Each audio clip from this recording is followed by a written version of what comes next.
প্রধান উপদেষ্টা doctor Yunus blasphemy করেছেন। তিনি গণতন্ত্রের সাথে ব্লাসফেমি করেছেন বলে আমি সিরিয়াসলি বিশ্বাস করি। আমরা এর মধ্যে হয়তো খেয়াল করেছি তিনি লন্ডন সফরে একটা ইন্টারভিউ দিয়েছেন এবং সেখানে অনেক কথা বলেছেন। ইনফ্যাক্ট তার ইন্টারভিউ থেকে অনেকগুলো ইস্যুতেই অ্যাড্রেস করা দরকার, আমার টেক বলা দরকার, বলবো হয়তো। কিন্তু সবচেয়ে গুরুত্বপূর্ণ যে কাজটা করেছেন, যে ব্লাসফেমিটা করেছেন, সেটা নিয়ে কথা বলা খুবই জরুরি, খুবই জরুরি। আমি অবাক হয়ে দেখি তিনি এগুলো বিশ্বাস করেন, এটাই অবাক হওয়ার ব্যাপার। তার চাইতে জরুরি কথা, তিনি মনে করেন এগুলো বলা যায়, প্রকাশ্যে বলা যায়। এটা আরেক ব্যাপার। আমরা অনেক সময় এটা হয়, আমাদের ভেতরের একটা চিন্তাকে আমরা রেস্ট্রিক্ট করি, আমরা মনে করি এটা বলা যায় না, এটা বলা যাবে না, এটা অন্যায় বলা। এই রেস্ট্রিকশনটাও পজিটিভ। কিন্তু উনি এটাও বলছেন, দ্যাট মিনস উনি আসলে কোনো কিছু কেয়ার করছেন না। চ্যাথাম হাউস একটা ইন্টারভিউ দিয়েছেন দীর্ঘ, সেই ইন্টারভিউতে অনেক কথাবার্তা তিনি বলেছেন, অনেক কথা। কিন্তু যে জায়গাটা নিয়ে অলরেডি সামাজিক মাধ্যমে আমি আলোচনা দেখছি, সেটা একটু পড়ি। উনি সংস্কার নিয়ে কথা বলছেন। সেই সংস্কার নিয়ে কথা বলতে বলতে প্রশ্ন করা হয়, দলগুলো তো বলতে পারে এই প্রক্রিয়ার মধ্যে গণতান্ত্রিক উপাদান নেই, আপনি ভোটারদের উপরে আস্থা রাখছেন না কেন? এসব সিদ্ধান্তের জন্য ভোটারের উপর নির্ভর করছেন না কেন? কমিশনের চেয়ে ভোটারদের কাছে যাওয়াই তো ভালো।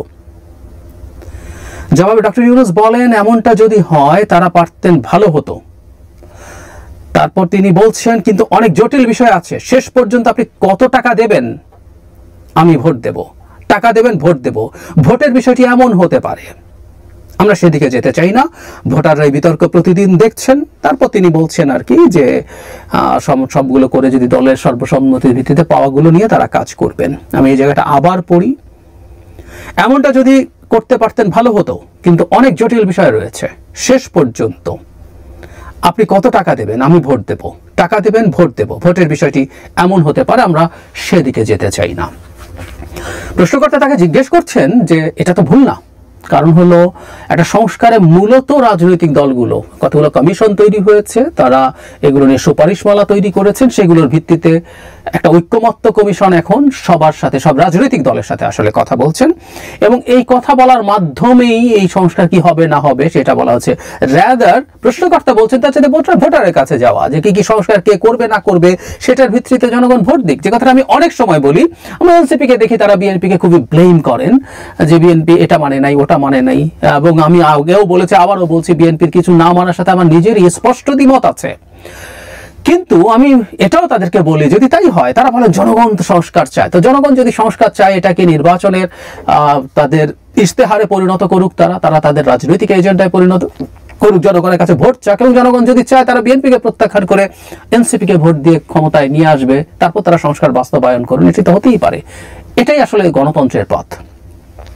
কিন্তু যে কথাটা বলছিলাম, ওইদিকে না যায় এখন ডক্টর ইউনূস, উনি বলছেন তার মানে এরকম যে ভোটে উনি যেতে চান না, কারণ টাকা দিয়ে ভোট কেনা যায়, আপনি কত দেবেন, আমি দিয়ে সেটা ভোট দেব। অনেকগুলো ব্লাসফেমি বলেছে, অনেকগুলো ব্লাসফেমি আছে এর মধ্যে। প্রথম কথাটা হচ্ছে জনগণকে স্টেরিওটাইপ করছেন, মানে চোখ বন্ধ করে বলে দিচ্ছেন এই দেশের ভোটাররা টাকা নিয়ে ভোট দেয়। আর এই মানে আরেকটা প্রশ্ন এখানে তৈরি হয়েছে, যেটা অতি প্রাচীন প্রশ্ন, গণতন্ত্র ইটসেলফ যে সবার ভোটকে সমানভাবে দেখে, এর মধ্যে ফ্ল আছে, তার বক্তব্য এরকম মনে হয়, এবং ওনার বক্তব্য মতে টাকা দিয়ে ভোট কিনে ফেলা যায়, তাই যে গিয়ে লাভটা কি, ইঙ্গিত আছে, তার মানে যারা বেশি টাকা খরচ করতে পারবে তারা যেটা বলবে সেটাই আসলে শেষ পর্যন্ত হবে। এই কারণে তিনি ভোটে যাওয়ার আগেই কিছু কাজ করে ফেলতে চান। আমি এটা মানি, বাংলাদেশের নির্বাচিত সরকারগুলো অনেক ক্ষেত্রেই রিফর্মকে খুব সঠিকভাবে নেয়নি, রাষ্ট্রের জন্য ভালো এমন রিফর্মও নেয়নি। আমাদের খুব গুরুত্বপূর্ণ উদাহরণ হচ্ছে মাজদার হোসেন মামলার রায়, 99 সালে হয়েছিল, আওয়ামী লীগের পর 2 বছর ক্ষমতায় ছিল, তারা বাস্তবায়ন করেনি, বিএনপি ছিল, তারা করেনি, 1-11 সরকার খানিকটা করেছে, এখন অনেক কিছু বাকি আছে, ঠিক আছে। কিন্তু তারপরও আমরা একটা সিস্টেম যখন নেই, গণতান্ত্রিক ব্যবস্থা যখন নেই, তখন আসলে সব ফ্ল সহই নেই, পৃথিবীতে কোনো ফুল প্রুফ সিস্টেম নাই, একেবারেই নেই। আসবো সেই জায়গায়। এখন টাকা নিয়ে কি ভোট জিতে যাওয়া যায়, এই আলাপ কিছুদিন আগে একবার একটা টক শোতে একজনের সাথে হচ্ছিল। তিনিও মনে করেন জনগণ ওয়েল এডুকেটেড না, তারা ভোট দিয়ে প্রতিনিধি নির্বাচনের মতো যথেষ্ট সচেতন না, তাদেরকে এডুকেট করা দরকার। এটা আমি দ্বিমত করি না, জনগণকে ভোট দেওয়ার ক্ষেত্রে এডুকেট করে তোলা দরকার আছে, কিন্তু টাকা দিলেই নির্বাচনে জিতে যাওয়া যায়, আমি বিশ্বাস করি না। এই দেশের মানুষজনকে এরকম আন্ডারমাইন করার কোনো কারণ নাই। মানে খুব অল্প সংখ্যক মানুষই হয়তো টাকা নেন, নিয়ে থাকতে পারেন, কিন্তু আমাদের ভোট টাকা দিয়ে পুরো ভোট জিতে যাওয়া যায়। যদি তাই হতো আওয়ামী লীগ ভোট চুরিতে যেত না। আমি সেদিন টকশোতে এই কথাটা বলছিলাম, আমি এখনো এই কথাটা বলছি। তাদের এত টাকা আছে, তারা সেই টাকা খরচ করে জিতে যেতেই পারতো, এবং একটা পার্টিসিপেটরি অ্যাকসেপ্টেবল ইলেকশনের মাধ্যমে থাকলে তারা কিন্তু থেকে যাওয়াটাই তাদের জন্য বেটার ছিল। সেটা 14তে বিএনপিকে কৌশলে দূরে রাখা হয়েছে, 24-এও তাই, 18তে বিএনপি গেছে। এখন যদি আমরা 18 নির্বাচনের কথা বলি, তাদের নিবন্ধন বাতিল হয়ে যেত, সে কারণে তাদের যেতেই হয়েছিল। যদি তাদের টাকা খরচ করেই নির্বাচনে জেতা যেত, রাতের বেলা সিল মারতে হতো না।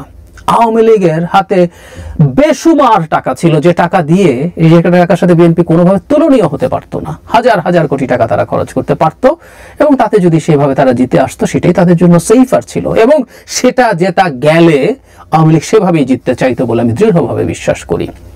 তার মানে কথাটা এই দেশের মানুষকে টাকা দিয়ে কিনে ফেলা যায় না। আমাদের কালেকটিভ উইজডম কিন্তু চমৎকার, আমরা কখনো ভুল করিনি।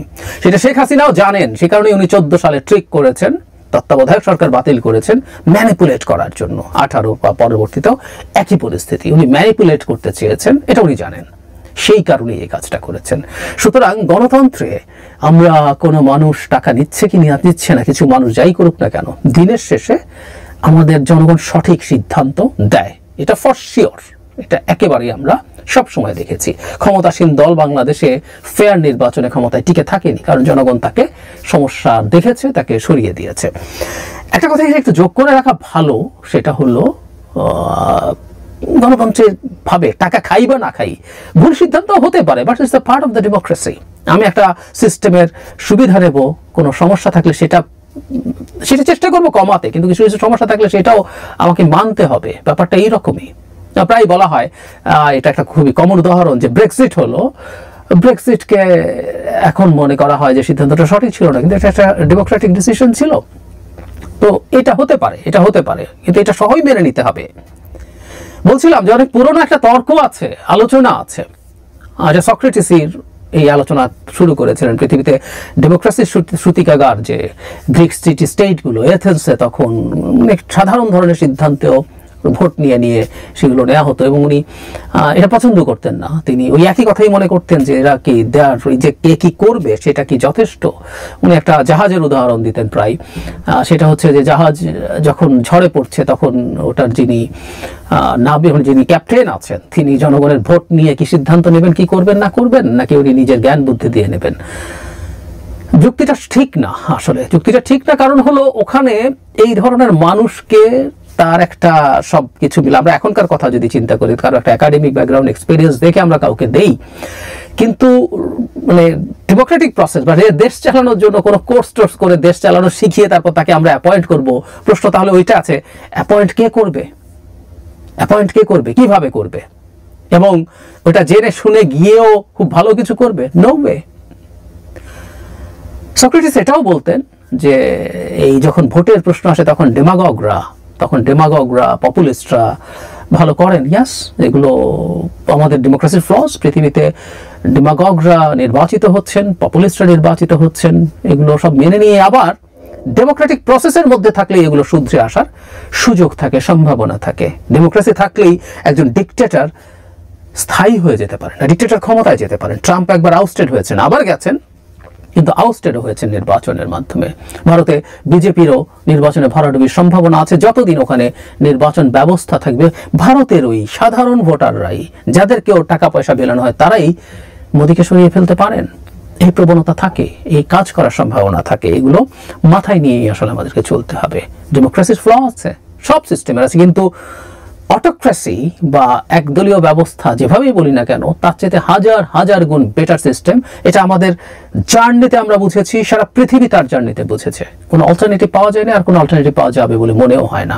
কিন্তু যে কথাটা বললাম, ডক্টর ইউনূসের যেটা সবচেয়ে বড় গর্হিত অপরাধ, যে কারণে এটা ব্লাসফেমি, কেউ যদি ডেমোক্রেটিক সিস্টেমে বা ব্যবস্থায় বিশ্বাস করে, সে কতগুলো প্রশ্ন আসলে তুলতে পারবে না। জনগণ ভোট দেয়, ভোট দিয়ে কাকে নির্বাচন করলো, ও কি ভালো না খারাপ, ও যদি ভালো বা খারাপ না হয়, আমি গায়ের জোরে কিছু কাজ করে যেতে চাই, বা আমি গায়ের জোরে আরো ক্ষমতায় থেকে যেতে চাই, যে কথাটা আমাদের কিছু তথাকথিত শিক্ষিত, আমি তাদেরকে শিক্ষিত মানুষগুলো মনে করি না, পাশ দেয়া মিডল ক্লাস বলার চেষ্টা করেন, যেহেতু রাজনৈতিক দলগুলো এটা করতে পারে, সো ডক্টর ইউনূস থেকে 5 বছর থেকে এটা করে যাবেন। যদিও ওনার পারফরমেন্স ইজ ভেরি ব্যাড, আমি ধরে ধরে কথা বলবো। এখন আমার মনে হয় কেন ডিসেম্বরের বেশি আসলে তাদের থাকাই উচিত না। তো যাই হোক, তিনি যদি ভালো করতেনও তারপর লাভ হতো না। আর আমাদের তো আসলে সামনে এটা এখন খুব পোর্ট্রেট হলো, বিভিন্ন ক্ষেত্রে সফল মানুষদের দ্বারা তৈরি একটা সরকার আচারলি ফেল করেছে, একদম চোখের সামনে ফেল করেছে। এবং আমরা নির্দ্বিধায় বলে দিতে পারি যে কেউ আজকে আমার নাম দিয়ে লিখে নিন, এটা বিএনপি বা কোনো রাজনৈতিক, ধরুন জামায়াত, বিএনপি, যে কেউ, এনসিপি ক্ষমতায় আসলো জনগণের ভোটে, তার সরকার এই সরকারের চেয়ে ফার বেটার পারফর্ম করবে। বাংলাদেশ নিখুঁত হয়ে যাবে না, কিন্তু ফার বেটার পারফর্ম করবে। কিন্তু যে কথাটা বলছিলাম, গণতন্ত্রের মধ্যে থাকবো, গণতান্ত্রিক ব্যবস্থায় থাকবো, গণতান্ত্রিক ব্যবস্থা ফিরিয়ে আনার চেষ্টা করব, কিন্তু জনগণকে তাচ্ছিল্য করব, জনগণের ম্যান্ডেট দেওয়ার প্রসেসকে নিয়ে হাসাহাসি করব, এটা ব্লাসফেমি। ধারণা করি তার কাছে খারাপ লাগতেই পারে। ডক্টর ইউনূসের মতো মানুষ বাংলাদেশের রাজনৈতিক দল তৈরি করার চেষ্টা করেছিলেন 11-র সময়, তখন তিনি একদম নতুন ফ্রেশ নোবেল লরিয়েট, প্রচুর ক্রেজ তাকে নিয়ে। তিনি সাড়া পাননি মানুষের কাছে, খুব একটা, অলমোস্ট পাননি। তার মতো মানুষ আর একটু বেটার সাড়া পাওয়া উচিত ছিল, কিন্তু পাননি। এটাই রিয়ালিটি, এটাই গণতন্ত্র। গণতন্ত্রকে এভাবেই মেনে নিতে হবে, এভাবেই মেনে নিতে হবে। সবাই যে খুব টাকা পয়সা খরচ করে জিতে যাবে, নট নেসেসারিলি। আমরা তাত্ত্বিকভাবে বলি, ধরলাম এনসিপি 300 আসনই সিট তাদের ক্যান্ডিডেট দিতে পারলো, এবং এনসিপিকে, আবার বলছে একটা থট এক্সপেরিমেন্ট, এনসিপি বিএনপি চাইতে বেশি টাকা খরচ করলো নির্বাচনে। আমরা কি মনে করি এনসিপি সরকার গঠন করবে? এগুলো বাজে কথা, একদম বাজে কথা। এই কথাগুলো বলা কোনোভাবেই উচিত না, ডেমোক্রেটিক সিস্টেমে উচিত না। আমি শুরুতে বলেছি, আবারও মনে করি ভোটারদেরকে আমাদের আরো সচেতন করে তুলতে হবে, এবং এই কাজগুলোই গণতান্ত্রিক প্রক্রিয়াতেই করতে হবে। বহু সময় বলেছি, আমি এনসিপির লোকজনের সাথে টক শোতে বসে বলেছি, ধরুন আপনাদের ডিজায়ার্ড কোনো সংস্কার যেটা আপনি পছন্দ করেন বা আমিও পছন্দ করি, সেটা বিএনপি করতে চাইছে না। বিএনপি নির্বাচন করলো, জিতে গেল, আপনারা জনগণের কাছে ক্রমাগত যেতে থাকেন, সংস্কারের কথা বলতে থাকেন, সংস্কারকে পয়েন্ট আউট করেন যে এই সংস্কারটা বিএনপি করে নাই, তাতে আপনার এই ক্ষতি হয়েছে, এটা হলো আপনার ওই ভালো হতো, এবং আমি আপনার জন্য এই কাজটা করতে চাই। জনগণকে পলিটিক্যালি কনসাস আসলে করতে হবে, সেই পলিটিক্যাল প্রসেসই পলিটিক্সের লোকজনই করবে। জনগণ ভোট ঠিক মতো দিতে পারে না এটা বলে আমি গায়ের জোরে ক্ষমতায় থাকবো বা কিছু গায়ের জোরে চাপিয়ে দিয়ে চলে যাবো, ভালো করবো ঘাট ধরে, গণতন্ত্রে এটা হয় না, এটা করা যায় না। কিছু কিছু কাজ রাজনৈতিক দলকে নিয়ে সংস্কার তিনি করছেন, কিন্তু যে বিভৎস মন্তব্য করেছেন, এটা একটা ব্লাসফেমি ডেমোক্রেসিতে।